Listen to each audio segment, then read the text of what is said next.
You just brought up your family. You're not just a police officer. You're a Oh, wife no. and a mom. Absolutely. Wife, mom, aunt, friend, you know, got a lot of responsibilities How do in you have this time life. for all that? Yes. Hey, it's part of it. It's everybody has, you know, I have plenty of team members in this great department that I serve with, and so many of us, we juggle a lot, and but that's part of it. When you have a passion for something, I always say that, you know, you do it because you love it, and you make it work. And Yeah. I'm very lucky to have support. I have support in this wonderful team that I work with. I have support at home. I have an awesome husband who supports me. I have an awesome family that supports me throughout my family that got me here. My dad, who's still with us, and that supports me. His wife, my sisters, you know, everybody who has always been there for me. But also, like I said, this great team that I work with, they all have these great stories. You know, I love my story, but I have so many team members that have all these awesome stories of how they got here, Right. and why they do what they do. You know, throughout this county, our circuit, we have team members that are just dedicated to what we do, and we wouldn't be where we are today if we didn't have that. Yeah. You went over the timeline, and I was trying to do the math with 26 years and Yeah. 5 years here and dividing it up. Where were you in 2009? In 2009, I had just been transferred out of street crimes and was headed I was actually headed to a regulatory and was getting actually pulled back to the road. So, Okay. yeah. So when the Brittany Drexel case first became a case, were you a part of it? Not when it first started. Obviously, when a case like that happens, we do pull resources to be a part of it, depending upon what the needs are at the time. But that was not a first responsibility of mine. Sure. So when did you assume that responsibility in a bigger role? In 2013, I was transferred to investigations. Okay. So that was when I became involved in the case. Okay. And in 2013, what was going on with the case? Obviously, it was still active. You know, it's been active for 13 years. Absolutely. But what was happening in 2013? In 2013, as in most cases, we continued to work on. We had reassigned it from the original investigator, and it had been reassigned. We were working with all of our. As I spoke before, we have a great circuit that works together, and we were working with all of our investigators from different groups or different teams, and it had been reassigned, and we were looking at all the different pathways. Sure. And it was something, too, that you kind of immediately took a role in the family, right? The family has been a huge part of this case the entire time. Do you remember what that first conversation with family, with Dawn Plecken was? I had established you know, obviously contacted her and introduced myself as a new supervisor in the unit, and a lot of questions, what's happening now, those sorts of things, and also contacted Chad as well, Brittany's adopted father, and just introduced myself and let him know who I was and what my expectations were of our team, and just to continue to let them know that they had someone to call, and if they had concerns or questions, that's who, you know, I would be happy to try to do my best to answer those questions. So did they take you up on that? Did they call you? Absolutely, yes. We maintain contact. You know, this isn't something that we're going to have new things to report every day, but we did speak, and it was important for us to maintain contact. Yeah. And so, as you maintain that contact, was there ever a time when the family didn't respond well to you? Did you maintain a good relationship with them the entire time? I mean, you can put yourself as a mom in this. You're dealing with a little girl that's gone missing, right? Like, did Dawn ever yell at you? Did she ever take out that emotion on you? I think, as you just said, I think it's important to remember that this case, as a mother, you have to remember that feelings are going to be high. There's going to be frustrations, but what we try to just emphasize the fact that, you know, this is something we never are going to give up hope. We're going to continue to remind both the parents, all of the law enforcement officers who are working on it, that we need to continue to work on this and work hard and continue to follow all of the tips, and that's what we continue to do. Is it the kind of case that you looked at every day? Absolutely. You know, you look at it every day. You try to find where the evidence is taking us, and that's what we did. We worked with our different team members. As I said, we looked for other resources. And as you heard our deputy solicitor talk about, you know, what we didn't have in 2009 and what we had as we grew. Even when I came into the case in 2013, what are some other things that have changed since the original date that Brittany went missing? What could we change? What could we utilize? What are some other agencies using in cases like this that we could try to use? And those were some things that we try to continue to address and look to other team members to help. You talk about the evidence, but you also talk about time, and already we're going from 2009 to 2013. Does evidence become harder to come by as time goes on? Well, again, you're also relying on people. You know, you want to continue to talk with people and find out, because there might have been somebody that didn't think of something that they reported in 2009. So we were constantly asking and questioning, and that's what was important. We were putting more information out and trying to gather more information. In 2013, Raymond Moody had already been named a suspect. Correct. Or a person of interest, not a suspect. A person of interest, yes, ma'am. Person of interest. At that time, he was named as the person of interest. How much of your work focused on him? I'll go back to this, is we followed the evidence. We looked at all pathways.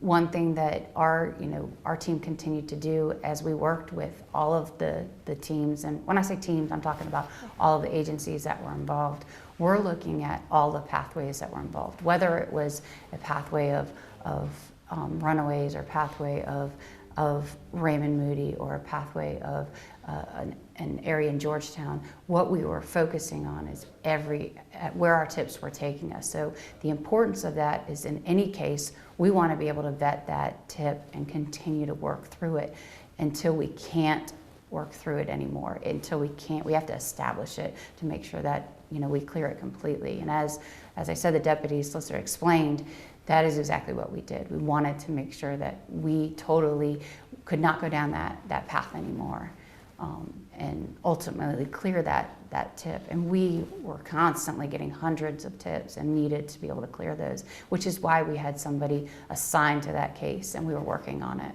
And how many of those tips included Raymond Moody's name? I couldn't give you a number off the top of my head, but we continue to work on those, in addition to the other hundreds of tips that were in different directions. So there wasn't a clear-cut path for this case. It was all over the board the whole time. Which, again, the timeline is why, you know, if we could continue to work through it, that's what we had to do. Yeah. We brought up Deputy Solicitor Scott Hickson, and yesterday he talked about the timeline, but he put in there the timeline according to Raymond Moody. We don't have the timeline according to Brittany Drexel. She's not here to tell her piece of the story. Do you believe the timeline that Raymond gave? I believe parts of it. I'm not sure that, I definitely will tell you this, that I think it's important for us as law enforcement to try to do as much as we can to vet what we can, and that's what we'll continue to do. Okay. With only believing parts of it, how does that impact you as an officer, as lieutenant, as chief, to give closure in this case, when there could be so many more parts that we still don't know exactly what happened April 25th through April 26th? Well, as you know, we are, this is a case that I think so many of us that worked this case were not only we're connected to Brittany's family, and to what happened and how we could solve this case. So answering that is just, we would love to have all of the answers, but as Deputy Solicitor Hickson said, we may never have those answers. We want to, but we just may not be able to have closure to that part. Do you think that you got closure more so in early May when her body was found, or more so closure yesterday? Being able to see her family, Brittany's family, and know that they could take her home was definitely helpful, because I know that, and just in conversations with Brittany's family, that was something they desperately wanted. So that was helpful to me. I can't speak for my teammates. That was helpful to me.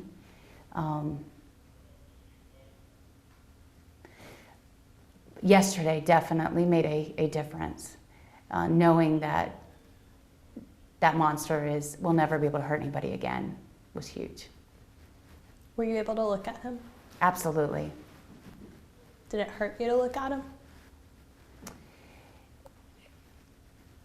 When you say hurt, I think that could be defined in several different ways.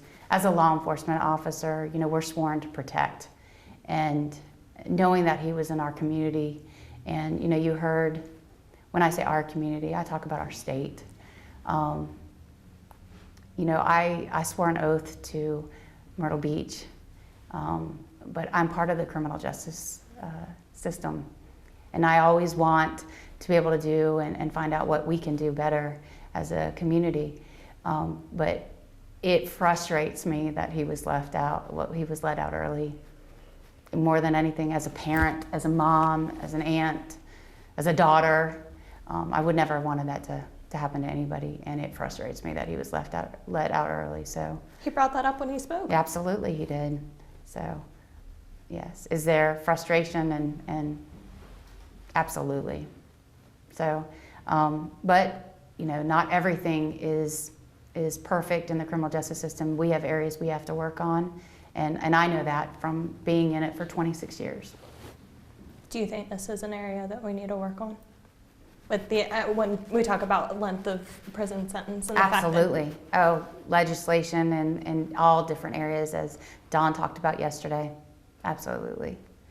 Do you think he got what he deserved, though, with the life sentence that he's been given today, or yesterday? I do.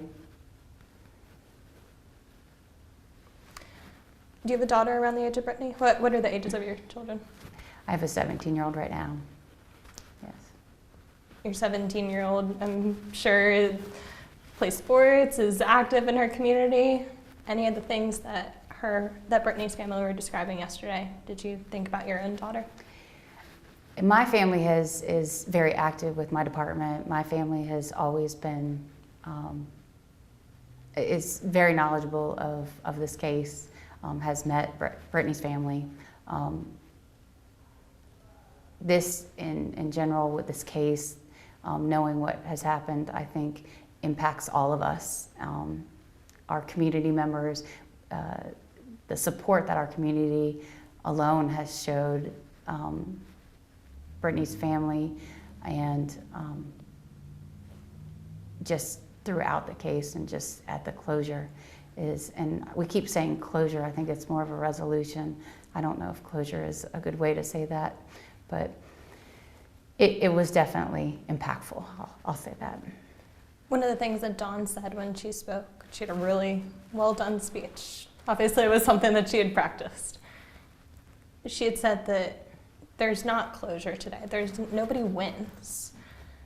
In that she's going, and we've seen her continue to be an advocate for her daughter throughout all these years, and continue to be an advocate even on social media for other families who are going through things, whether she knows the family or not.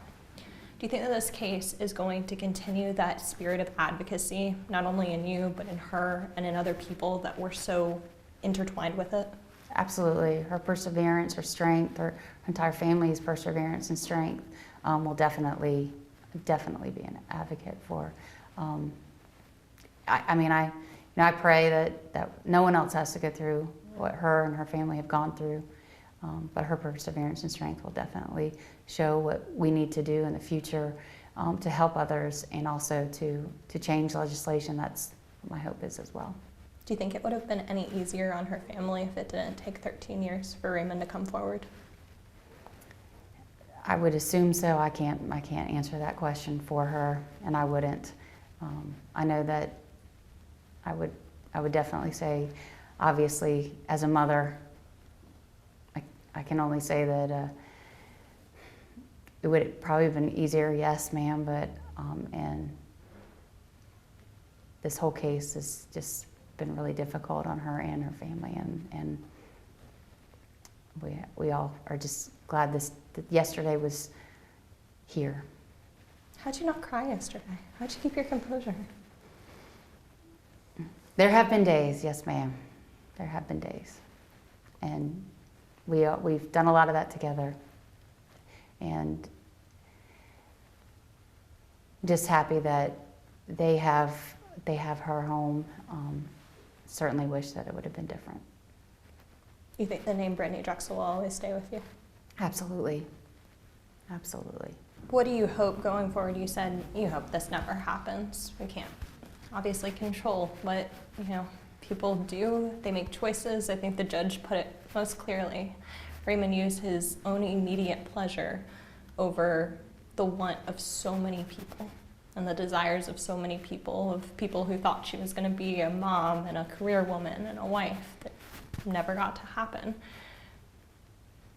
Do you think that hearing that while it's too late for Raymond, that makes a difference in some way? That's a very good point. I would hope that with law enforcement and with those that watch and see that what Brittany's family has gone through, that it definitely is something that is impactful to others.